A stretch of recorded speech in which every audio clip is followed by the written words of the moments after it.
Hello दोस्तों, welcome to my YouTube channel. मैं आपकी दोस्त सीमा सुना। आज आप सबके लिए जो हमारा इंडियन कॉन्स्टिट्यूशन है उसका आर्टिकल 5 टू लेके 11 है ना, इंडियन कॉन्स्टिट्यूशन का पार्ट 2 सिटीजनशिप से रिलेटेड है। हमने जो पहले अपने वीडियो में पार्ट 1 किया था जो कि यूनियन टेरिटरीज से रिलेटेड था, यानी कि जो भारत और उसके केंद्र शासित प्रदेश थे उनसे रिलेटेड था। और आज की वीडियो में हम अपने सिटीजनशिप जो हमारा आर्टिकल है ना, हमको जो नागरिकता दी गई है उसके बारे में पढ़ेंगे। ठीक है, तो जो हमारी नागरिकता वाली जो आर्टिकल्स हैं सिटीजनशिप्स के, ये आर्टिकल 5 से लेके 11 तक में है।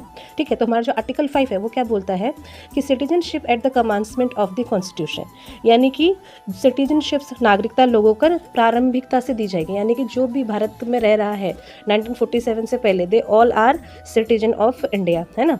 जो जन्मा हो, जिसका माता पिता इस क्षेत्र से रिलेटेड हो, या फिर जो 5 वर्ष से अधिक समय तक भारत में रह रहा हो, तो ये हमारे आर्टिकल 5 में दिया है। आर्टिकल 5 के बाद 6 में चलिए, बोलता है rights of citizenships of certain person who have migrated to India from Pakistan. उस टाइम पे जब 1947 में जब आज़ाद हुए थे, उस टाइम पे जो फ्रीडम स्ट्रगल चल रहा था, मतलब हिंदू मुस्लिम ये सारी चीज़ों की वजह से बहुत सारे लोग पाकिस्तान छोड़ के इंडिया आ गए, है ना। तो उनको आर्टिकल 6 के तहत क्या दी जाती है, नागरिकता दी जाती है, सिटीजनशिप। आगे बढ़िए, article 7 rights of citizenship of certain migrants to Pakistan, यानी कि जो सिटीजन्स वो वापस कहाँ चले गए, पाकिस्तान चले गए, तो ऐसे सिटीजन्स को क्या है कि भारत की नागरिकता नहीं दी जाएगी।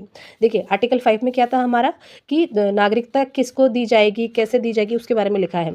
आर्टिकल 6 में क्या लिखा है, जो लोग 1947 में पाकिस्तान से हमारे भारत में माइग्रेट कर गए, भारत में आए, ठीक है। और आर्टिकल 7 में क्या लिखा है, जो भारत छोड़ के पाकिस्तान चले गए तो उनकी सिटीजनशिप्स उनसे ले ली जाएगी। आर्टिकल 8 क्या बोलता है, rights of citizenships of certain person of Indian origin residing outside India, यानी कि ऐसे लोग जो है तो इंडिया के बट वो रह रहे इंडिया से बाहर, है ना, आउटसाइड रह रहे, पाकिस्तान में भी नहीं रह रहे, तो उनके राइट्स के ऊपर था। जो हमारा आर्टिकल 9 है, person of voluntarily acquiring citizenship of a foreign state not to be citizens, तो आर्टिकल 9 में क्या लिखा है, उन लोगों के बारे में लिखा है कि जिन्होंने खुद से किसी और स्टेट की सिटीजनशिप को अपना लिया और इंडिया के सिटीजनशिप को छोड़ दिया, तो वो भी इंडियन की सिटीजनशिप में नहीं आते।